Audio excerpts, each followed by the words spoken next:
Welcome to the Kaas Plateau,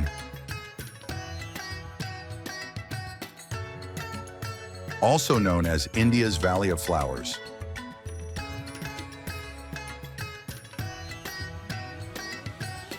Located in Maharashtra, this UNESCO World Heritage Site blooms with over 850 species of wildflowers during the monsoon.